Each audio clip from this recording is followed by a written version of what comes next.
మనిషిని కడతాడు. మనిషి మతాన్ని కడతాడు. మతం నిన్ను చంపుతుంది, మతం నిన్ను విభజిస్తుంది. అది క్రైస్తవ మతమైనా సరే. మతం చిచ్చు పెడుతుంది, మతం జలసీ ఇస్తుంది. మతం అవతలి వాడి కంటే నిన్ను గొప్పగా నీకు పంపు కొడుతుంది. ఎందుకు అనంటే తోటలో శోధకుడు ఉపయోగించే ప్రధానమైన వెపన్ మతం.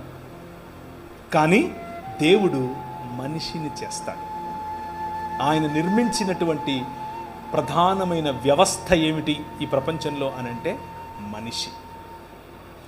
In the image of God, దేవుని యొక్క స్వరూపము, దేవుని యొక్క పోలికలో ఉన్నటువంటి మనిషిని హిందువుగా చూడొద్దు, ముస్లింగా చూడొద్దు, క్రైస్తవుడిగా చూడొద్దు, బౌద్ధుడిగా చూడొద్దు.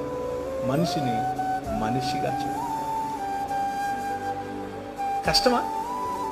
చాలా కష్టం. చాలా ఈజీగా, చాలా కష్టం. మతం తట్టుకోలేదు, బట్టలు చింపేసుకుంటుంది.